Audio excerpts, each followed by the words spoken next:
Standing up here makes my heart feel a little heavy.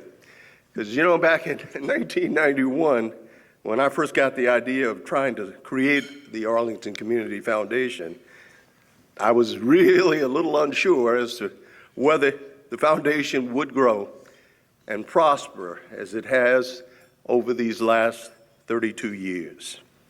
And I want you to again say it's a great pleasure and honor for me to join all of you for this year's event. Many of you know I grew up here in Arlington and have had a lifelong love of this community since I was just a little boy in short pants and knee-high socks.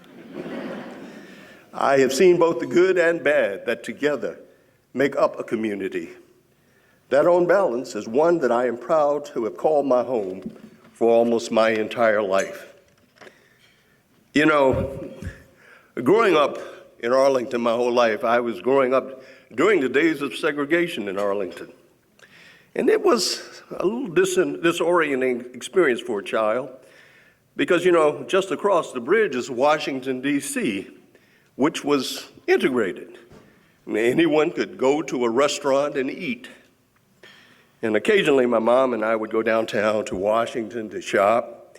And invariably, we would always stop by her favorite lunch counter where we would dine on a sumptuous cheeseburger and a Coke before we returned home to Arlington. However, I couldn't help but also remember another occasion about the same time when my mother needed to go shopping. And this time she chose to go to Arlington, up to the old Cannes department store, which is located where the George Mason Law School is currently today. And after completing her shopping, we prepared to leave. However, on the lower level of the Cannes department store, as many of you may know, is a lovely lunch counter. And near the parking lot, and it was lunchtime. And because of my experience of shopping in Washington, D.C., I decided to walk ahead of my mom and sit down at the lunch counter. And I was looking for a server so I could order myself a hamburger and a Coke. I can still remember people watching as my mother rushed over to grab my hand and lead me out of the store. And I remember asking, why weren't we eating? And she tried to explain to me that unfortunately we were not allowed to eat and welcome to eat in Arlington. And for me as a child, I couldn't understand why we didn't belong. But despite that memory, which still remains, I have always thought that Arlington was different. We have always been a place that made space and welcomed all people. It was and is just different. The goal of any group is to make the collective differences of its members the sources of its strengths. It's why we talk about fostering diversity in Arlington as a vital part of creating a community positioned to thrive and meet the challenges we know we will face. But it takes commitment and a willingness to put in the work to make sure that we are stronger together, even if we are not all the same. Otherwise, our differences will be just that, uncommon traits that push us further apart. And we in Arlington know how to do this right because we've had a good track record of getting it right. We have never been a community to take the easy road. We've always been driven to stay at the vanguard of planning, of inclusion, and care for our neighbors. And I can't help but think that today's honorees have a common thread of being part of the solution when it comes to being a welcoming and caring to our neighbors, especially our immigrant neighbors. We know that a genuine community is only built when every one of its members feels they truly belong. Belonging is more than being able to afford a place to live, having access to safe housing, or having a spot on the enrollment form at the local school. Of course, it does start with those things. Nothing tells a person that a community isn't for them, like not having housing they can afford, or jobs that pay a living wage, or safe daycare options that fit their budget. But those things are just a start. Arlington has a long history of working on these issues, but it has also been committed to going a critical step further. Our values as a community have led us to do what the research always says we must do to be successful.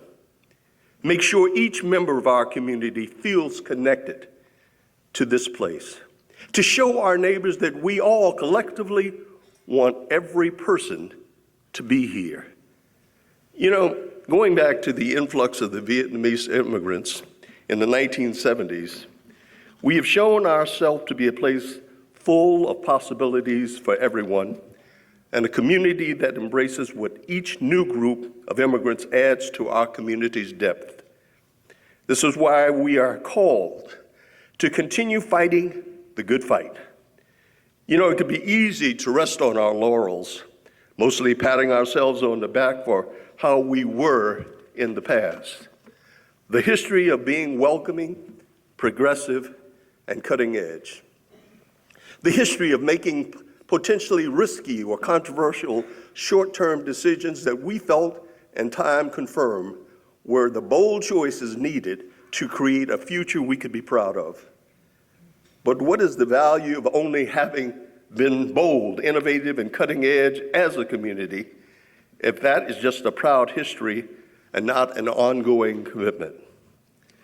You know, in spite of my memory at the Kansas department store, there's another memory that I want to recall that really shows what Arlington to me is all about.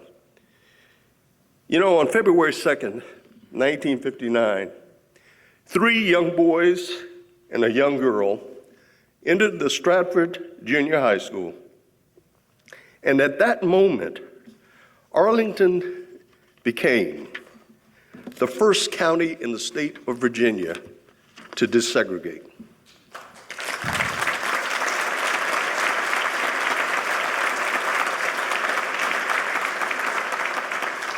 And even with that hard-fought moment showing us leading the way in Virginia, we knew that there was still work ahead of us, and we knew that desegregation was not necessarily the same as integration, and that the battle was far from over. But like we do in Arlington, we kept fighting. You know, the day that those 4 students walked into the Stratford School is sometimes called the day nothing happened. Because there were no protests or negative incidents reported. The state didn't shut down the schools. The National Guard was not called, and nobody blocked the door. The day nothing happened. But I beg to differ. What happened that day is the day we showed ourselves to be a community that would take steps, even if incremental, and hard-fought steps. It was a day that we all should be proud of, because we showed that we, as Arlingtonians, would keep pushing in the right direction. That day began nearly 2 decades of activism to achieve what we could be called integration. But you know, that's what we do here in Arlington. We don't give up until we are on the right side of history, the right side of inclusion, until we have proven to every person in our community that they belong. It's often said that doing what is right is not easy. I would take that a step forward further and say that doing right is almost never easy. It requires critical thought, precise planning and execution, and a strong sense of the future, allowing you to forego short-term goals and short-term gains for progress on long-term goals. As we celebrate 30 years of honoring people who fight the good fight in our community, it's important to remember that every one of you as fellow Arlingtonians are people who are unique, but also have one thing in common. You're willing to put in the work for something that you care about. Being who we want to be as a community is hard work.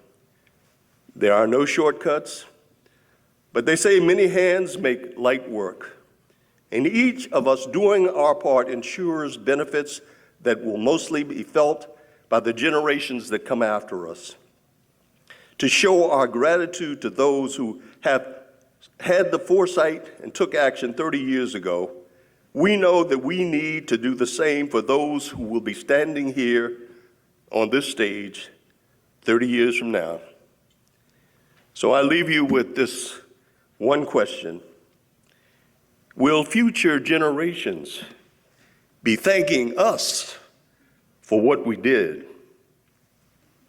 Or will they simply wish we had done more? Thank you.